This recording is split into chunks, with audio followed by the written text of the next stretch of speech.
Alors, pendant que les derniers s'installent, que les portes se referment, on a mieux compris ce matin à quoi correspondait ce management durable, comment il pouvait faire mobiliser des compétences, mobiliser des espaces aussi d'échanges nouveaux au sein des organisations, comment il peut aussi changer les organisations, comment il peut changer aussi les manières de travailler. On va essayer de voir cet après-midi comment il peut se déployer concrètement sur le terrain. Et on va le voir avec différents exemples. On voulait des outils, on aura des exemples, et dans ces exemples certainement des outils, pour vous permettre, vous cadres et managers, de déployer au mieux cette approche-là. On va, s'il vous plaît, voilà. On a vu ce matin que ce management durable, il se déploie au niveau des organisations. Il se déploie avec les différents étages et les différents acteurs de ces organisations, de vos établissements. Mais ce management durable, il ne peut pas se faire sans une autre composante essentielle.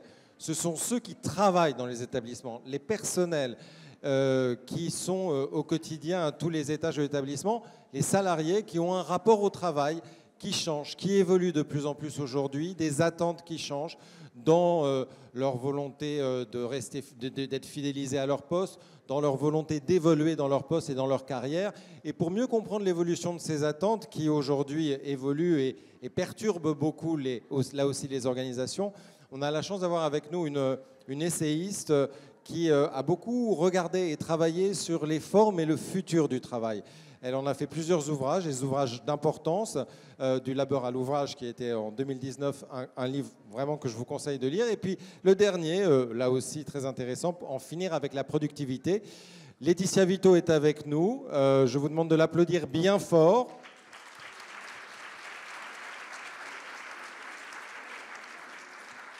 Je vais vous laisser la parole une vingtaine de minutes pour nous présenter un petit peu et je vais vous donner un micro. Bah oui, évidemment, c'est mieux.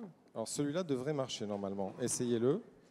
Bonjour à tous. Voilà. Oui, vous m'entendez bien. Voilà, je vous laisse la parole 20 minutes. Merci. Et puis on échange après.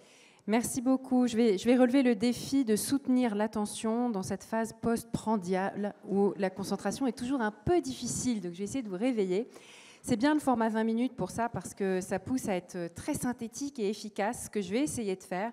Mon défi, c'est de vous parler du tournant managérial qui caractérise toute la période de transition que nous sommes en train de vivre. Et vous allez voir que je vais tenter de raccrocher des sujets qui ont l'air de ne pas être liés et qui le sont en réalité. Alors moi, j'écris sur le travail et puis je rencontre des managers et je travaille avec des entreprises depuis déjà 7-8 ans. Mais évidemment, depuis les un peu plus de 2 ans qui viennent de s'écouler, tous ces sujets semblent s'être accélérés de manière incroyable. Qu'il s'agisse de parler de burn-out, qu'il s'agisse de la soi-disant grande démission, ou encore de la démission silencieuse, ou de la pénurie, ou des difficultés de recrutement, etc., du stress, de l'anxiété. Tous ces sujets-là s'enchaînent à un rythme toujours plus grand dans tous les secteurs, dans tous les médias qui s'en font aujourd'hui l'écho. Et ce dont je vais vous parler, c'est qu'en fait, le sujet ne date pas d'il y a 2 ans, ni même 3 ans.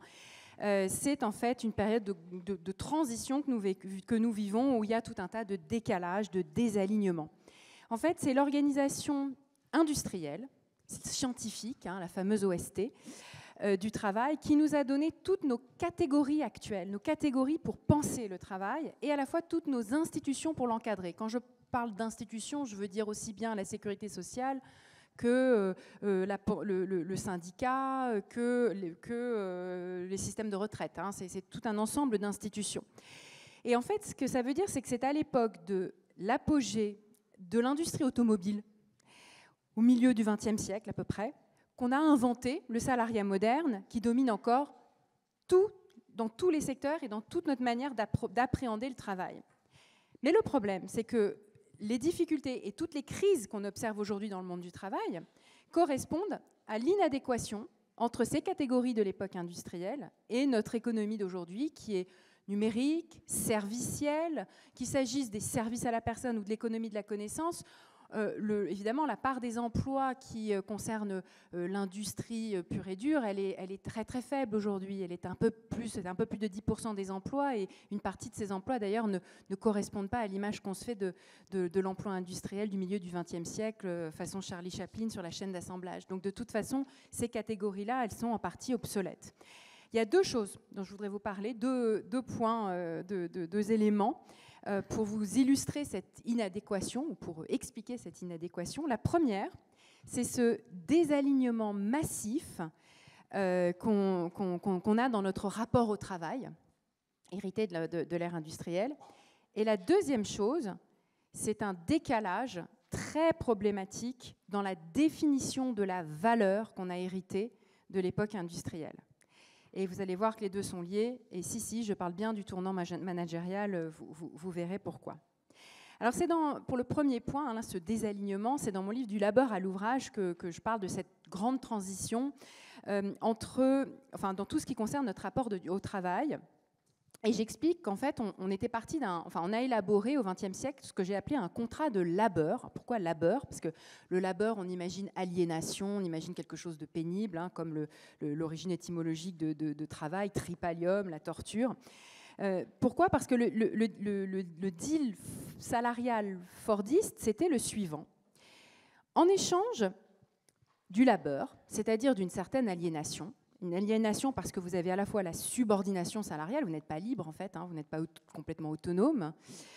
Vous avez la division des tâches dans le deal salarial, donc une relative, quelque chose qui peut être soit répétitif, soit en tout cas un peu plus pauvre du point de vue des compétences professionnelles, parce que vous êtes dans une logique de répétition et de spécialisation. Mais en échange de ça, eh bien, on a construit, on a bataillé pour des contreparties qui rendait le deal très, très attractif. Dans ces contreparties, vous avez la sécurité de l'emploi. C'est une nouveauté du XXe siècle, parce que les salariés du XIXe siècle, c'était des journaliers, ils devaient renégocier quotidiennement. Vous aviez évidemment des salaires, mais des salaires qui étaient négociés collectivement par des syndicats puissants, avec cette promesse que demain, vous gagnerez plus, toujours plus qu'aujourd'hui.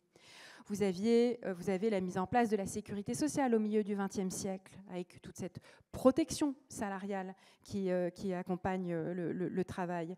Vous avez les congés payés qui se sont enrichis au cours du XXe siècle.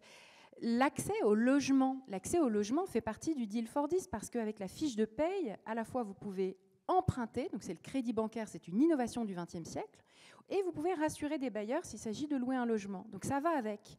Vous avez la retraite, donc des revenus différés, vous avez un sentiment, une identité sociale qui vous est fournie notamment par l'appartenance syndicale ou simplement l'appartenance à une équipe dans laquelle vous faites partie, et puis un alignement de sens. Vous connaissez cette célèbre phrase à propos de General Motors, ce qui est bon pour l'Amérique est bon pour General Motors et inversement.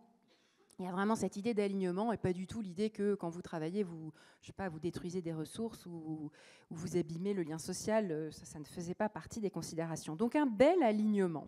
Évidemment, tout le monde n'en bénéficiait pas en réalité de ce contrat de labeur vertueux. Il y avait déjà des femmes dans les services qui n'avaient pas tous ces avantages-là. Il y avait déjà des travailleurs plus précaires. Il y avait déjà aussi des travailleurs indépendants qui n'avaient pas ces protections-là.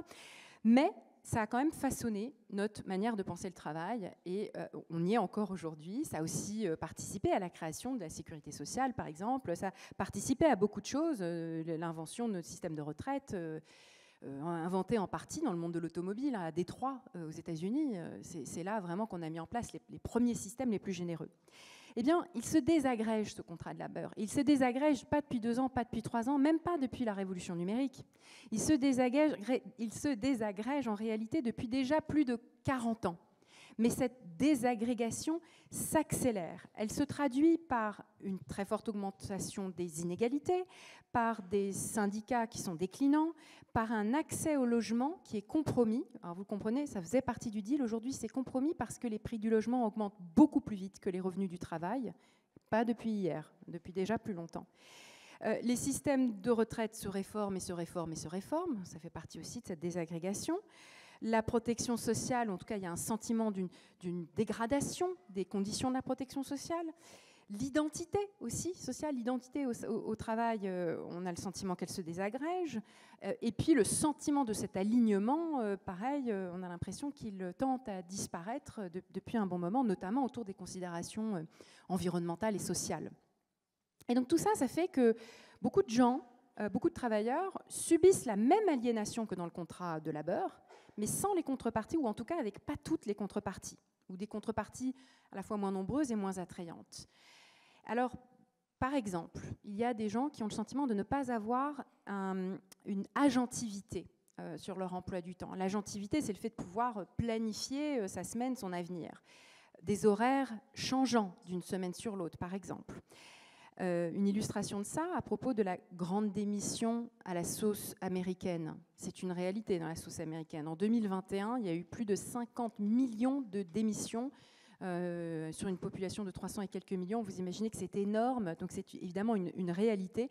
Mais on s'en fait pas mal d'idées fausses quand on imagine que ce sont des cadres en manque de sens qui ont démissionné massivement. Il y en a eu, hein, mais la grande partie, la majeure partie des 50 millions, ce sont des travailleurs à qui il manquait des contreparties essentielles et qui ressentaient un désalignement. Parmi les 3 grandes causes, il y a premièrement des heures de travail éparpillées qui font que l'emploi est incompatible avec la parentalité. La deuxième chose, c'est des revenus trop faibles pour pouvoir se loger là où est le travail, dans le contexte de décrochage entre les prix du logement et les revenus du travail. Et la troisième chose, alors c'est le contexte américain, mais c'est quand même en partie vrai aux États-Unis, c'est que ce sont des temps partiels qui, vous savez peut-être à propos des États-Unis, quand vous êtes en dessous de 18 heures, l'employeur n'est pas tenu de vous donner une assurance santé. Donc beaucoup de gens veulent quitter les temps partiels pour avoir un temps complet de manière à avoir une assurance santé. En France, on n'a pas ce problème-là. On a donc plus de mobilité aussi, paradoxalement, sur le marché français. Mais on a tout de même des temps partiels imposés qui présentent des problèmes parce qu'il manque des contreparties dans le deal. Donc on retrouve des problématiques tout à fait comparables. Il faut dire que le contrat de labeur, là, dont je viens de parler, il a été bâti sur un modèle qui est le modèle, j'appelle ça un peu familièrement, le modèle papa travaille, maman travaille pas ou pas beaucoup, et elle s'occupe de tout le reste. C'est un modèle qui était très pratique, parce qu'on pouvait, une des personnes, à savoir majoritairement des hommes dans l'industrie, pouvaient se donner totalement à leur travail parce qu'il y avait quelqu'un qui s'occupait de tout le reste. Mais les changements économiques, culturels et démographiques ont amené beaucoup plus de femmes à prendre une place plus grande dans le travail, dans le monde du travail rémunéré, parce qu'elles avaient une grande place, elles ont toujours une grande place dans le monde du travail non rémunéré, mais elles ont pris plus de place dans le travail rémunéré. Et ça a révélé l'incompatibilité du contrat de labeur avec la charge parentale et avec l'aidance. Et ça, c'est un problème dont on n'est pas encore complètement sorti et que la pandémie a énormément accéléré. En somme, la quête de sens là, dont on parle tout le temps dans tous les médias, ce n'est pas quelque chose de métaphysique et de purement individualisé, c'est un désalignement entre un modèle d'organisation du travail qui suppose un investissement en temps qui est trop fort, trop énergivore, pour être compatible avec une vie de famille, avec des contraintes de parentalité, d'aidance, qui seront toujours plus nombreuses avec les évolutions démographiques qu'on connaît. On sait d'ailleurs que l'aidance, à un moment, va supplanter la parentalité en termes de nombre d'heures que ça vous prend dans votre vie. Et puis, il y a beaucoup plus d'actifs qui vont être dans la situation d'avoir les deux à la fois. Un enfant à charge, un parent qu'on doit aider. D'ailleurs, en France, aujourd'hui, il y a un actif sur 2 qui dit souffrir d'une surcharge de travail par rapport à toutes les autres dimensions de sa vie. Et ce n'est pas juste s'éclater à côté et faire des choses amusantes, c'est surtout notamment des questions d'aidance ou de parentalité. Et puis du coup, ce désalignement, il fait que ça ne concerne pas que les contreparties, ça concerne aussi le travail lui-même. Parce que puisque dans le contrat de labeur, c'était l'économie industrielle qui s'accompagnait d'une standardisation, d'une division des tâches, d'une massification, ça supposait un appauvrissement professionnel et cognitif, mais dans l'économie qui est la nôtre, qui est une économie de services, de soins, une économie numérique, eh bien, non seulement une organisation du travail différente est possible, mais elle est même parfois nécessaire. Or, on a plaqué le modèle d'organisation industriel sur les services au XXe siècle. Et aujourd'hui, la question se pose de plus en plus, puisqu'on peut faire autrement avec le numérique, puisqu'on doit faire autrement avec le numérique et les services, eh bien, est-ce qu'on ne devrait pas réfléchir au travail, enfin remettre en question le modèle d'organisation du travail? Et l'idée, c'est que finalement, ce travail moderne, il s'accommode beaucoup mieux d'un modèle plus artisanal. Un modèle plus artisanal où on valorise l'autonomie, la confiance, la créativité, la responsabilité. Voilà, tous ces piliers de l'organisation, d'une organisation plus artisanale du travail, où on a aussi des compétences plus larges, en fait, plutôt que segmentées. Donc le modèle managérial qui est issu du contrat de labeur, il est fortement remis en question, un peu de tous les côtés. C'est comme un bateau qui prend l'eau de partout, avec cette idée profonde que ceux qui pensent et ceux qui exécutent, qu'on avait bien séparés dans le monde de l'industrie, il y a ceux qui pensent et puis il y a ceux qui exécutent, eh bien aujourd'hui ils aimeraient collaborer davantage. Ils aimeraient et ils devraient travailler beaucoup plus ensemble, soit parce que ça va être la même personne, soit parce que c'est des gens qui travaillent ensemble, et pas d'avoir cette séparation héritée du modèle industriel. Voilà pour le premier point sur le désalignement. La deuxième partie, je vous ai promis une petite réflexion sur la question de la valeur. Alors la question de la valeur, on en trouve des critiques depuis déjà un certain nombre d'années. Moi, j'ai écrit un livre sur la productivité, c'est-à-dire l'indicateur qu'on utilise pour mesurer la performance au travail. Donc, je fais la critique de cet indicateur parce que c'est un indicateur qui suppose qu'on peut mesurer une productivité individuelle. Et c'est hérité de l'époque industrielle, de l'époque du contrat de labeur. D'abord parce qu'on parlait de bien standardiser le nombre de voitures identiques qui sortent d'une chaîne d'assemblage, ou bien parce qu'on parlait de commodités interchangeables, par exemple une tonne de blé. Des choses qu'on peut mesurer comme ça en faisant abstraction de la qualité. Or, à la fois dans les services à la personne et dans l'économie de la connaissance, en fait, on est dans cette idée qu'en passant complètement à côté d'une mesure de la qualité, on passe vraiment à côté de l'essentiel dans la mesure de la valeur et de la performance. La confiance qui existe dans une relation de service entre deux individus, notamment c'est très vrai dans la relation de soins, eh bien, elle a un effet multiplicateur. C'est-à-dire qu'elle augmente considérablement la valeur créée. Mais avec les indicateurs de performance et de productivité qu'on utilise, on passe complètement à côté de cette qualité multipliée par la confiance dans une relation par exemple une relation de soins. Et puis alors l'autre problème de la productivité, et ce n'est pas des moindres, c'est un sujet qui m'obsède un peu, c'est la question des biais de genre.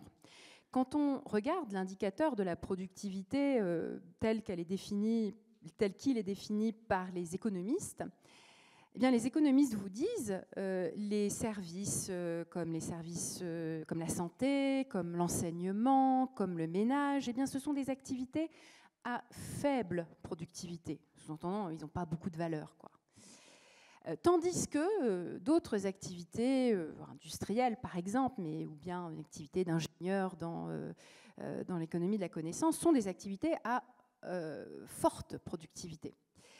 Évidemment, c'est très problématique pour tout un tas de raisons. Déjà parce qu'on passe à côté de la mesure de la valeur, mais surtout parce que, comme par hasard, en réalité, toutes ces activités dites à faible productivité sont occupées très majoritairement par des femmes, et toutes les activités dites à forte productivité sont occupées très majoritairement par des hommes. Oups, c'est quand même un tout petit peu problématique, parce que ça semble justifier en fait des inégalités de paye et de valorisation qui sont quand même où il y a une séparation de genre vraiment très très forte. C'est très problématique parce que l'essentiel des actifs en France travaillent dans des métiers non mixtes, où il y a plus de 60% d'une personne d'un des deux sexes. C'est la majorité des gens, et il ne suffit pas d'avoir un pourcentage plus élevé de femmes au conseil d'administration dans tous les secteurs pour que cette réalité de toute l'économie change comme ça du jour au lendemain. Donc ça conduit à valoriser certains métiers, à en dévaloriser d'autres.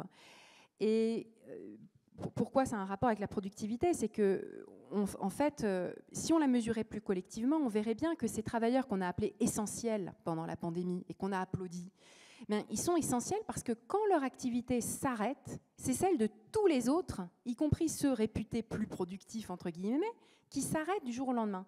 Si vous n'avez plus d'infrastructure, si vous n'avez plus de Wi-Fi, vous ne travaillez plus. Enfin, pour certains d'entre nous, il y en a qui peuvent encore. Si vous n'avez plus de route, pour d'autres, ça ne fonctionne plus. Si vous n'avez plus de garde d'enfants, vous ne pouvez plus travailler, pour certains, en tout cas certaines femmes ne peuvent plus travailler s'il n'y a plus de garde d'enfants. Si vous n'êtes plus soigné, pareil, vous ne pouvez plus travailler. Donc il y a tout un tas d'activités comme ça qui sont essentielles parce qu'ils portent la productivité de tous les autres sur leurs épaules. Or, jusqu'ici, on les a présentés comme des boulets, quoi, des fardeaux. Il y aurait d'un côté des extracteurs de valeur, des gens qui pompent, qui siphonnent la valeur, et puis de l'autre, des créateurs de valeur qui, eux, amènent quelque chose. Et ça, c'est une vision qui est complètement erronée, complètement fallacieuse, et qui conduit à une dégradation toujours plus forte de notre lien social, et puis de la qualité, et puis de notre productivité de tout le monde. C'est l'économiste, je ne sais pas si certains d'entre vous ont entendu parler de Mariana Mazzucato. C'est une femme économiste remarquable qui a écrit un livre, celui-là n'a pas été traduit en français, qui s'appelle The Value of Everything, où elle s'interroge beaucoup sur la valeur. Et elle remet en question justement cette séparation entre les soi-disant créateurs de valeur et extracteurs de valeur. Et elle explique qu'évidemment, ce n'est pas du tout le cas, que ceux qui s'occupent de nous soigner, d'enseigner, etc., sont en fait des créateurs de valeur. Ils portent, ils supportent, ils soutiennent l'ensemble de l'économie avec toute une série d'effets multiplicateurs. Et puis, dernier petit point sur la productivité. C'est que, en fait, quand on est dans l'économie de la connaissance, l'économie numérique et puis l'économie des services, on n'arrête pas de parler d'intelligence collective. Peut-être que vous en avez entendu parler déjà aujourd'hui, ou en tout cas avec d'autres mots peut-être, et de partage de l'information, et de collaboration, et des meilleures manières de collaborer pour pouvoir créer quelque chose ensemble. Et puis, on utilise beaucoup ce préfixe co, la co-construction, co-créer, c'est très à la mode, on met du co partout. Et pourtant, on continue à mesurer une productivité individuelle. Là, il y a quand même évidemment un paradoxe, une dissonance cognitive qui est très forte et qui est d'autant plus problématique qu'elle nous conduit à toujours avoir les mêmes lunettes pour regarder la création de la valeur. En fait, on n'est pas capable, dans l'économie de la connaissance et de la création, de dire combien de valeur on crée en une heure, combien de valeur en une heure de rédaction d'email vous créez. On n'est pas capable de le dire. Ce qui compte, justement, c'est la dimension collective qui vous soutient, les tâches qui font avancer l'ensemble de l'équipe. Donc la mesure individuelle, elle est fallacieuse, elle est problématique, elle conduit à tout un tas de problèmes. Pour le résumer, parce qu'il me reste moins d'une minute pour terminer, je tiendrai ma promesse de faire ça en 20 minutes, je dirais 4 petites choses pour questionner la productivité. La première, c'est que ce qui compte, c'est le partage et la diffusion et l'intelligence collective dans tout ce qui relève de la connaissance et de l'information. La deuxième chose, c'est que tout ce qui relève des supports, des infrastructures, du soin, de la garde d'enfants en particulier, si ça ne marche pas, rien ne marche. Donc, c'est que c'est quelque chose qui porte les autres sur leurs épaules. Troisième chose, c'est qu'on n'est pas capable de mesurer la valeur d'une heure de travail individuelle dans l'univers des services. On ne le sait pas. C'est une construction artificielle, fallacieuse, qui est très problématique.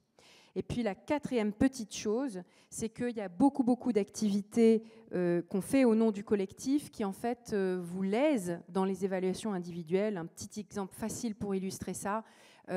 Quand c'est pas votre rôle, mais vous vous occupez de regarder les CV des stagiaires, pendant ce temps, vous ne réalisez pas vos objectifs, ceux sur lesquels vous allez être évalué.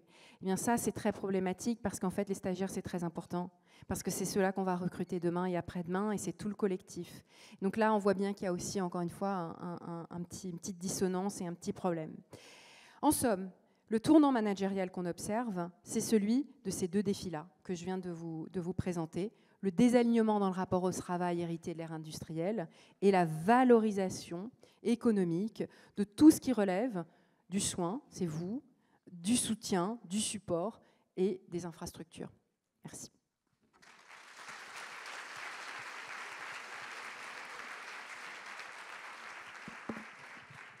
Je vous laisse me rejoindre, Laetitia Vito. On va échanger un peu et avec la salle, bien évidemment aussi. Vous nous montrez bien, et c'est tout le propos de votre approche, ce deal fordiste et ce contrat de labeur dans cette désagrégation qui se fait au fur et à mesure du temps par des attentes, des évolutions sociétales, des évolutions démographiques qui le rendent de moins en moins opérant et opérable.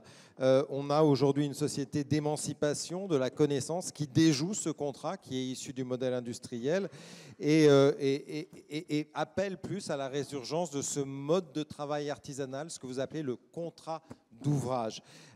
Et ce qui est étonnant à voir, c'est que finalement les organisations, alors qu'il y a cette société d'émancipation qui porte ces modèles artisanaux, qui porte ce contrat d'ouvrage, les organisations restent encore très accrochées au modèle ancien, donc en décalage. Le modèle du contrat de labeur a preuve cette productivité restreinte, limitée sur cette approche de mesure individuelle.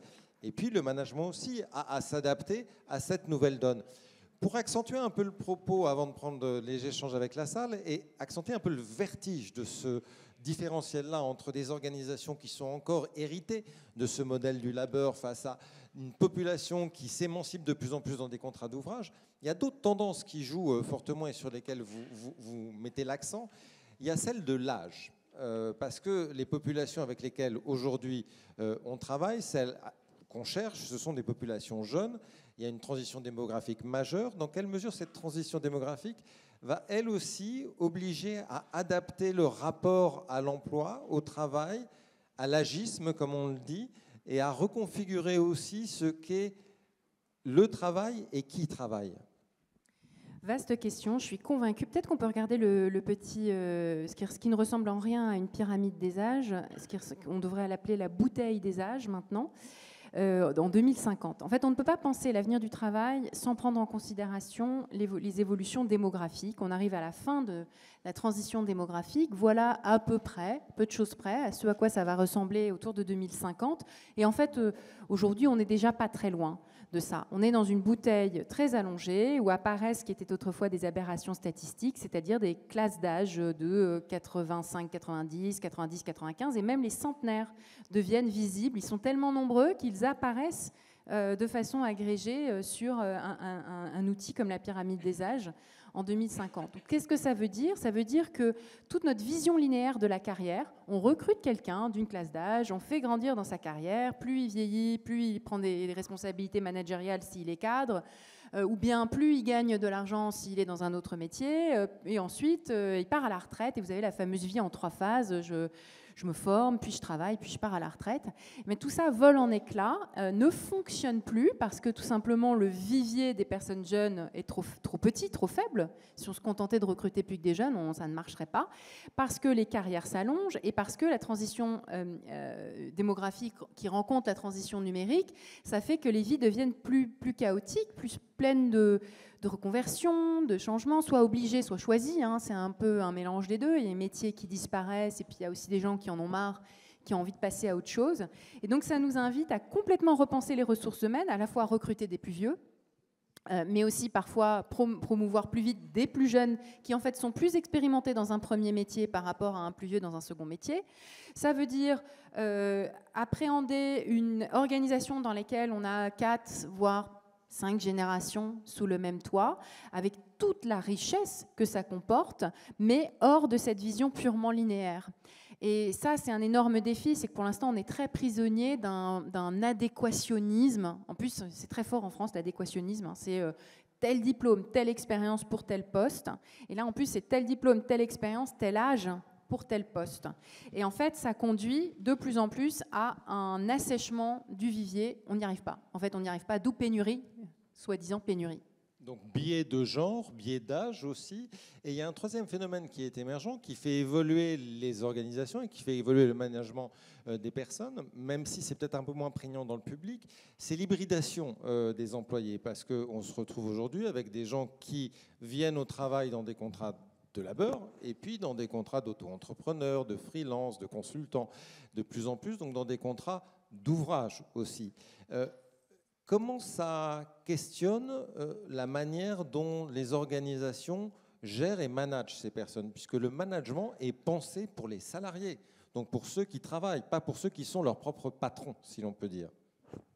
Oui, il y a deux réponses que m'inspire votre question. La première, c'est en effet cette question d'une fragmentation des statuts et de la main-d'œuvre. Alors, il n'y a pas que des freelances, il y a en fait de plus en plus de prestataires. C'est que vous avez dans les équipes, dans tout un tas d'organisations, des gens qui n'ont soit pas le même employeur, parce qu'ils travaillent pour une société, enfin, pour un fournisseur, pour un prestataire, une boîte de conseil, un cabinet de conseil, une ESN, quelque chose comme ça, mais qui pourtant font parfois le même métier. Dans d'autres cas, vous avez en effet de plus en plus de sociétés de services qui sont dans les murs, donc que ce soit la cantine, le ménage, etc. Si bien qu'en fait, sans qu'on le voie, il y a de plus en plus d'individus qui ne partagent pas la même situation de vie ou pas forcément le même rapport au travail, mais le même rapport à leur employeur. Donc ça empêche évidemment toute négociation collective, puisqu'on ne négocie pas avec les mêmes personnes. Et ça empêche tout sentiment de se sentir appartenir à un groupe et négocier ou discuter ensemble. Ça parasite aussi les relations entre les donneurs d'ordre, faute de pouvoir les appeler des employeurs, et les travailleurs. Donc ça complique énormément la tâche d'un manager qui serait face à un groupe de gens, je ne sais pas comment les appeler, des travailleurs. Moi, du coup, j'utilise pas mal le mot travailleur pour ne pas dire salarié. Et comment on fait ensemble. Alors le défi, c'est de se dire, on partage une même mission, fondamentalement c'est à peu près la même chose, et pourvu qu'on soit autonome, on peut finalement tous avoir un contrat d'ouvrage, même quand on est salarié. Et puis la deuxième chose dans l'hybridation, c'est que on n'est pas tous dans les mêmes murs. Il y a une partie, c'est pas si simple de dire il y a les emplois télétravaillables et les emplois pas télétravaillables. Même si c'est comme ça que c'est organisé, c'est pas si simple que ça, parce qu'en fait, dans plein d'emplois, il y a un peu des deux. J'ai été enseignante pendant beaucoup d'années, et en fait, moi, je faisais les 2/3 de mon temps de travail à distance, c'était télétravaillable. Préparer les cours et corriger les copies, c'était télétravaillable. En revanche, faire cours, j'avais un certain nombre d'heures devant mes classes. Là, oui, en tout cas, c'est mieux quand on est devant les élèves. Et en fait, à l'échelle de tous les emplois, c'est pas non plus quelque chose de fixe, c'est quelque chose d'évolutif, parce que, à la fois pour les raisons technologiques et des raisons culturelles, on peut faire évoluer ce qui est télétravaillable et ce qui ne l'est pas. Mais ce que ça veut dire, c'est que cette hybridation, elle sera toujours plus forte et toujours plus grande, et elle nous questionne sur l'unité de temps, l'unité de lieu, l'unité d'action de manière très très forte. Donc comment on fait ensemble ? Et le grand défi ou le grand problème des managers, c'est qu'ils ne savent pas mesurer le travail des gens dans les conditions hybrides. Donc ils s'attachent encore plus à la définition du travail par la mesure du temps qui vient de l'usine, qui vient du travail à l'usine, pointer, faire un nombre d'heures, le nombre d'heures. Mais comme ils sont à distance, ils ne peuvent pas les voir en train de travailler. Donc, est-ce qu'ils sont bien en train de travailler ? Et ils ajoutent à ça quand même des objectifs un peu plus qualitatifs, etc. Mais en fait, ils cumulent les deux. Donc on a à la fois la mesure du temps avec une surveillance accrue et des objectifs en plus qui amènent à une énorme surcharge de la part des personnes qui travaillent en situation hybride. L'impression d'avoir plus de mails, plus de réunions et quand même aussi plus de travail qu'on doit faire en dehors des heures. Plus de reporting pour quand on est éloigné. Ça pose deux questions, puis plus certainement qui viendront de la salle, mais pour le manager. Le premier, c'est le manager qui va recruter et fidéliser des personnes, notamment des jeunes aujourd'hui, et qui les voit un peu hésitants, un peu démissionnaires, qui se dit, ils ne veulent pas travailler. Est-ce qu'ils ne veulent pas travailler ou est-ce qu'ils ne veulent pas d'un contrat de labeur ? Et si c'est le cas, surtout quand on est dans le public, qu'est-ce qu'on peut leur dire et leur apporter d'autre ? Alors, ils ne veulent pas d'un contrat de labeur quand les contreparties ne sont pas acceptables. Et notamment, cette question du logement, elle est absolument frappante et elle pose une question très forte sur ce ratio entre les personnes avec des emplois très fortement valorisés, les ingénieurs, les cadres, les avocats, et les 4-5 personnes pour une personne hautement valorisée qui travaillent dans les services, les infirmières, les nounous, les coiffeuses, etc., techniciens. C'est un rapport de 1 à 5.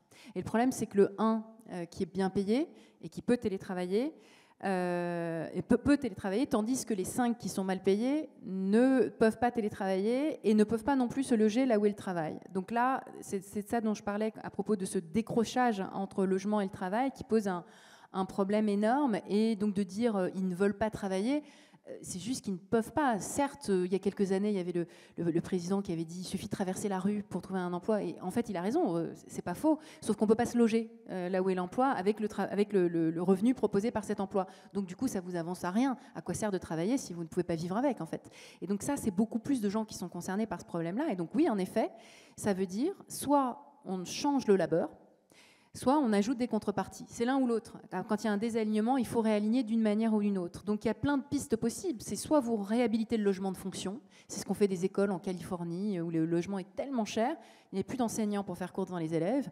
Ils ont créé à bas prix des propositions de logement qu'ils ont inclus dans le contrat.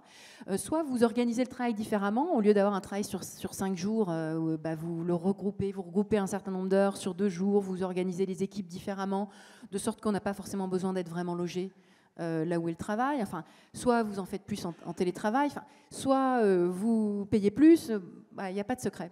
L'autre enjeu pour les managers, c'est ceux qui sont en poste, qui ne sont pas forcément dans cette revendication de contrat d'ouvrage parce qu'ils sont dans un contrat salarié de labeur classique, mais qui sont dans une société qui s'émancipe, qui a de la connaissance, etc., et qui veulent aussi, du coup, être dans un développement personnel, moi, exister plus. Et pour les managers, comment qui sont construits tout de même dans les organisations et dans le public de contrats type très organisés avec des évaluations très précises, comment est-ce qu'on peut répondre à ces demandes-là? Alors généralement on dit on va faire une approche par les compétences, donc on a au chausse-pied, on fout des compétences dans une approche qui reste tout de même industrielle et productiviste. Comment est-ce qu'on peut valoriser les compétences quand on est manager dans une entreprise classique et qu'on a des salariés en face qui disent reconnaissez-moi pour mes ouvrages, pour mes compétences différentes? Voilà, et qu'on a en face de soi juste un contrat de travail avec des horaires classiques. En fait, on est dans la transition, y compris dans le salariat. Le contrat d'ouvrage n'est pas réservé aux indépendants. Le contrat d'ouvrage, en théorie, et en tout cas, il y a beaucoup d'organisations qui essayent de l'imaginer, il peut s'imaginer dans un cadre salarial avec toutes les protections qui existent, mais où vous auriez une subordination qui n'est que juridique finalement, qui n'est pas une subordination qui ressemble, je sais pas, à la vie de travail avec un contremaître à l'usine. Et beaucoup de salariés revendiquent ça. On peut travailler de manière plus autonome. Alors il y a plein de termes qui étaient plus ou moins à la mode selon les années, les intrapreneurs, l'entreprise libérée, que sais-je encore. Les modes se succèdent les unes après les autres. Mais pour dire qu'au fond, pourquoi est-ce qu'on ne pourrait pas conserver le contrat social vertueux tout en ayant une organisation du travail qui permet davantage d'autonomie, un développement des compétences plus grand. À partir du moment où vous n'êtes pas dans une répétition des tâches, vous êtes dans l'idée d'enrichir vos compétences professionnelles, cognitives, humaines, de sorte que dans quelques années, vous vous sentez peut-être encore plus de pouvoir de travail, parce que vous avez plus de compétences, vous avez acquis plus de choses. Donc ça devient cette idée d'apprendre, de s'enrichir, pas seulement au sens financier, ça devient une revendication très forte, parce qu'on sait que l'insécurité, c'est celle de ne pas trouver autre chose si on perd cet emploi-là, parce qu'on a fait toujours la même chose. Et donc ça, c'est peut-être un des éléments de nouvelle sécurité sociale, l'idée que si on enrichit nos compétences et qu'on a un travail plus artisanal, demain on aura plus de pouvoir au travail, on aura plus de maîtrise comme un artisan. Donc on veut apprendre tout le temps. Je me tourne vers la salle, je me tourne vers vous. Oui, vous.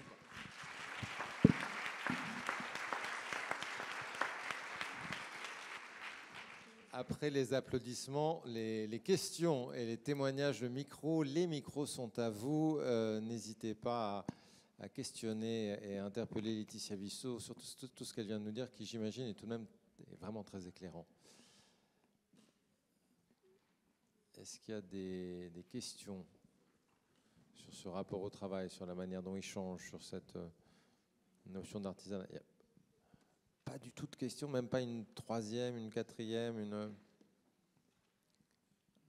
Ah, voilà. C'est la première qui est la plus dure. Bonjour et merci pour votre intervention. Je m'appelle Philippe Faugeron, je suis directeur des soins au centre hospitalier de Brive.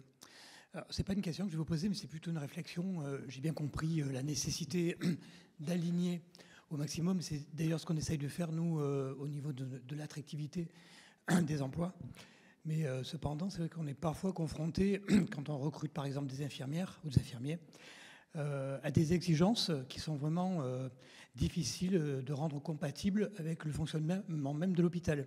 C'est-à-dire que vous avez aujourd'hui des personnels qui ont beaucoup de mal enfin qui ne souhaitent pas travailler le week-end ou la nuit ou avoir des horaires alternés, ce qu'on peut complètement comprendre. Et c'est vrai qu'on essaye, nous, de compenser ce qui est pour elles ou pour eux un handicap par d'autres avantages au travail. Et notamment, je pense que ce qu'il faut développer dans les services, c'est l'autogestion, c'est-à-dire créer au sein des équipes des gestions de façon justement à renforcer à la fois la confiance au travail, la responsabilisation et puis l'épanouissement, l'innovation. Donc nous, on essaye de compenser en disant, ben, oui, certes, il faudra quand même travailler le soir, la nuit, le week-end, mais en contrepartie, on va s'attacher en tous les cas à vous faire travailler dans une certaine autonomie. Alors, je ne sais pas si on a juste ou pas de faire je ne sais pas si c'est un alignement en fait. Voilà. Absolument, c'est un alignement puisque c'est la partie travail ou l'organisation du travail qui est transformée. Et ce sont des réflexions qu'on a depuis déjà une quinzaine d'années, notamment autour du principe de l'autogestion tel que défendu par cette entreprise néerlandaise Buurtzorg, avec l'idée que la relation de soins dans une organisation avec de l'autonomie, elle est perçue comme beaucoup moins aliénante par le travailleur. C'est-à-dire que le sentiment d'un travail bien fait, bel ouvrage, est plus fort parce qu'on a justement l'effet multiplicateur de la relation de soins. À partir du moment où on a la maîtrise aussi sur le temps qu'on peut passer avec un patient, le fait d'avoir une relation peut-être parfois dans la durée, et alors que versus le modèle industriel très fragmenté, de tâches un peu hachées et de relations cassées, qui avait une justification parce qu'on cherchait en fait à ne pas être dépendant d'un travailleur unique pour pouvoir assurer la fiabilité ou la continuité de l'activité. Si vous pouvez remplacer une infirmière par n'importe quelle autre, vous êtes sûr qu'il y a toujours quelqu'un et ça tourne. Et c'est comme ça qu'on a massifié les services. Et ça a fonctionné. On ne peut pas dire que voilà, ce modèle beveridgien, il a marché. Mais aujourd'hui, on arrive au bout de cette logique-là parce que ce morcellement et cette aliénation sont perçus comme inacceptables alors qu'on pourrait faire autrement et réintégrer de l'artisanat dans l'organisation du travail. Donc moi, je pense que non seulement vous êtes sur la bonne voie, mais c'est même indispensable et ça devra être fait à très très grande échelle si on veut sauver en fait nos services de soins. Autre réflexion, question portée à Laetitia Vito, là-haut, oui, madame.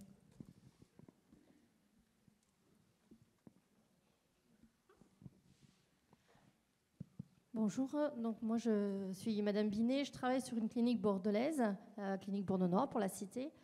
Alors on a des situations, la situation à laquelle je pense, c'est maintenant aujourd'hui des personnes qui ont un certain âge dans leur carrière que l'on a en place et à laquelle il faut faire face aux jeunes qui arrivent, donc qui ont des exigences, il faut s'adapter à ce nouveau mode de travail. Et du coup, la difficulté maintenant, c'est de gérer les deux catégories de travailleurs, puisque les nouveaux qui arrivent s'intègrent, on trouve des moyens quand on peut et quand on en a, mais en fait, les anciens travailleurs ne comprennent pas que des choses peut-être qu'ils ont réclamées pendant des années ne venaient pas et que maintenant on arrive à faire face. Et la difficulté, c'est d'adapter les deux modes de management, enfin le mode de management idéal pour les deux en fait. C'est vrai, mais je ne pense pas qu'il y ait d'un côté les jeunes et de l'autre côté les vieux. Je pense que c'est beaucoup plus compliqué que ça et que justement, les jeunes ne sont pas très différents des vieux, ou plutôt inversement, les vieux ne sont pas très différents des jeunes. Et tous les discours générationnels sont en partie basés sur cette idée qu'il y aurait une jeune génération avec des aspirations radicalement différentes, qui ne pense pas pareil, qui zappe, qui n'a pas de loyauté, etc.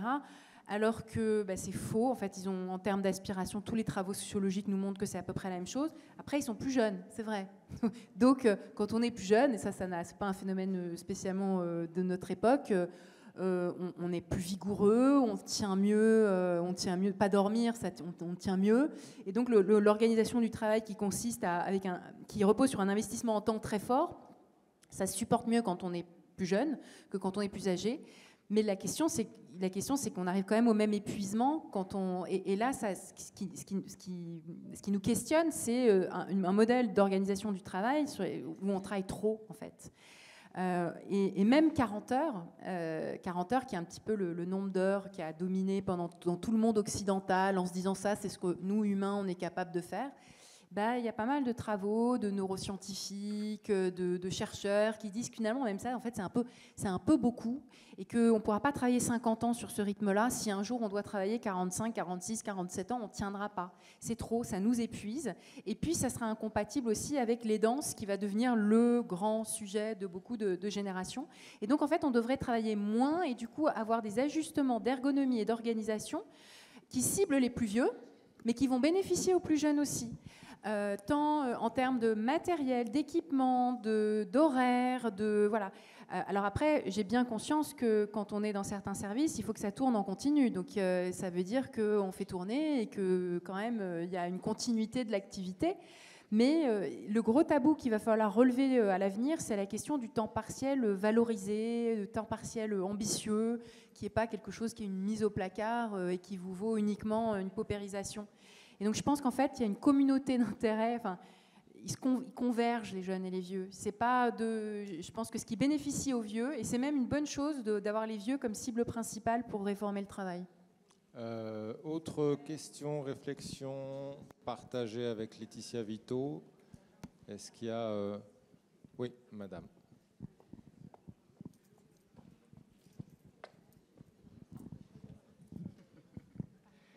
Madame Simonet, cadre en médecine interne au CHU de Bordeaux. Je me posais la question, donc ça fait un peu écho ce qu'on a entendu ce matin, c'est-à-dire qu'à force de s'adapter, on peut mourir dans la casserole. Et à s'adapter aux exigences que peuvent nous faire certains nouveaux recrutés, on met aussi un peu en danger peut-être la notion de continuité des soins, puisqu'on se rend compte qu'il y a des tâches que tout le monde veut faire, des missions par contre que personne ne veut faire.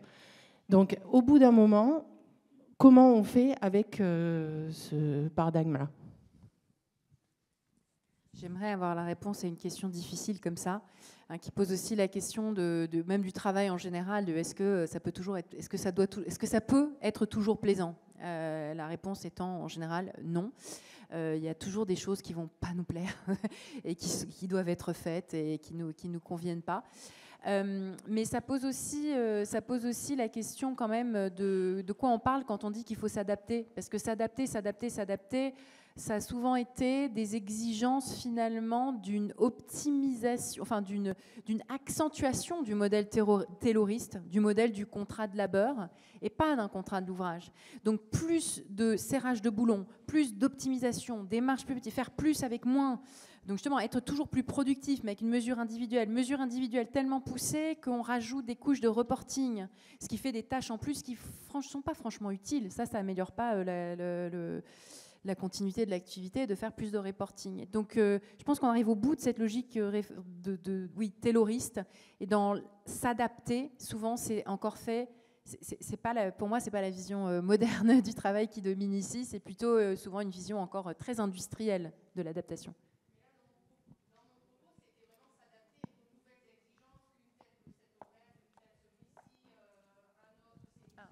Chacun est dans la personnalisation de ses attentes. Donc mosaïque. Nous, en fait, on fait un patchwork, mais qui, au bout d'un moment, ne remplit pas toutes les cases. Voilà, absolument. Dans ce sens-là. Oui, donc l'idée d'un contrat ultra individualisé où chacun recompose son alignement à sa sauce. En effet, ça ne marche pas complètement parce que beaucoup des contreparties, en fait, sont des éléments collectifs. Tout ce qui relève de la protection sociale, c'est la mutualisation des ressources. Tout ce qui relève de l'organisation du travail, c'est l'organisation collective d'une équipe. Donc là, on a peut-être aussi laissé penser que c'était tellement un sujet individualiste. Mais pour aller dans le sens de madame, développer des approches de contrat à l'ouvrage, c'est très bien, mais donc du coup, chacun est dans une approche individualisée. Il va bien falloir créer du collectif de contrats d'ouvrage qui sont a priori centrés sur moi, ce que je veux faire, qui je suis, ma valeur. Donc c'est bien, mais à un moment, il faut faire du collectif avec tout ça. Bah absolument. Et le problème, c'est le contrat de labeur, pas de question. Hein. C'est comme vous le disiez, General Electric, c'est General Motors, c'est les États-Unis. Les États-Unis, c'est General Motors. On avance.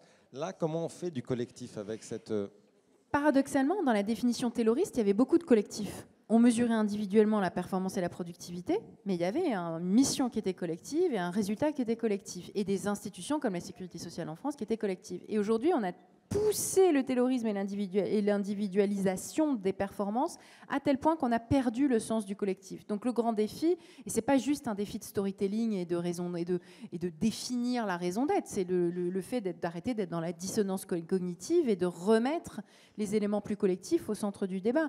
C'est tellement un sujet vaste, je ne sais pas par où il faudrait commencer, mais on est dans la dissonance constamment.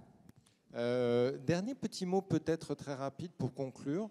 On est, vous le disiez tout à l'heure, on est dans des métiers qui sont... Ah, il y a une question encore ? Oui, oui. Je vous avais pas vu, désolé. Non, c'est pas grave. Allez, parce on qu'en vous fait, écoute. je ne vous ai pas coupé la parole, du coup, j'abonde dans ce que vous venez de dire. Je suis Catherine Barraud, formatrice à l'Institut de formation des cadres de santé du CHU de Bordeaux. Ouais. Je voulais juste faire une remarque, c'est-à-dire dans le compromis fordiste que vous avez évoqué tout à l'heure, il y avait peut-être aussi ça, c'est-à-dire rompre la collectivité qui existait au tout début de l'industrialisation avec l'apparition des syndicats, etc., fin du 19e, et que dans le compromis, dans l'accord Bailly de la Mariée, il y avait aussi ça, c'est-à-dire l'individualisation qui pouvait paraître au début valorisant, c'est-à-dire qu'il y avait une relation assez de face à face. Mais quand ça allait bien et quand ça commençait à aller mal, eh bien le travailleur, j'aime bien le mot, je le reprends, le travailleur se trouvait tout seul.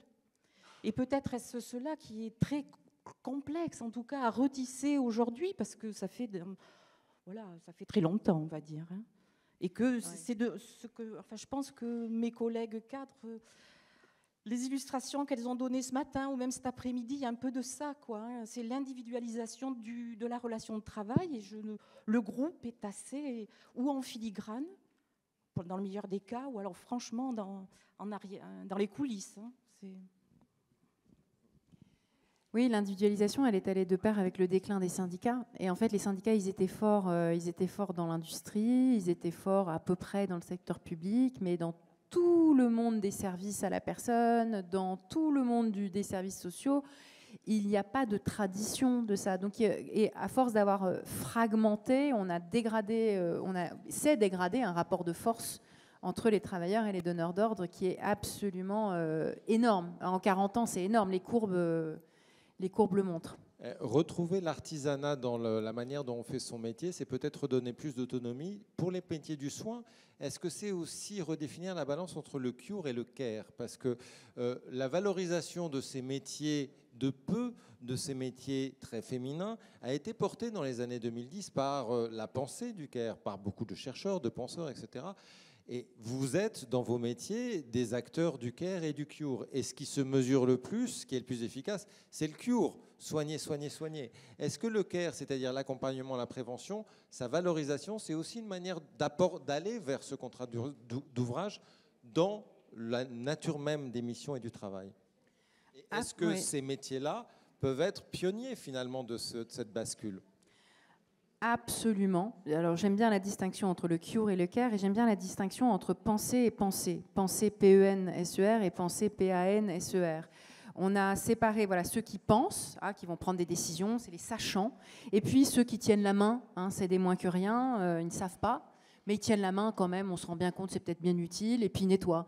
Donc il y a ceux qui font les pansements, donc il y a les penseurs et les penseurs, et un qui aurait de la valeur et l'autre qui n'a pas de valeur. Et évidemment, on sait que en fait, c'est beaucoup plus compliqué que ça, parce que penser PAN, d'abord, ça requiert de penser PEN, mais aussi, en fait, il y a tout un tas d'effets dans cette relation qui relèvent déjà du soin. Qui relève déjà le fait d'être écouté, le fait d'être présent, le fait de tenir la main. Là aussi, tous les travaux montrent à quel point c'est quelque chose d'incroyablement puissant. Quand on a vu pendant les périodes les plus noires de notre pandémie, ces gens qui mouraient sans que personne leur tienne la main, et il y avait des systèmes qui avaient été mis en place qui vraiment me mettent les larmes aux yeux, des poches d'eau chaude qui ressemblent à une main pour les mettre sur les mains des personnes qui meurent. Évidemment, ça nous montre à quel point c'est terriblement triste d'avoir cette dévalorisation et cette séparation des deux. Et je pense qu'on va vers, au contraire, une définition de pensée et pensée qui convergent, qui rejoint aussi toutes les réflexions des féministes sur le soin et le care et la revalorisation du care. Merci à vous, Laetitia Vito. On peut vous applaudir très fort.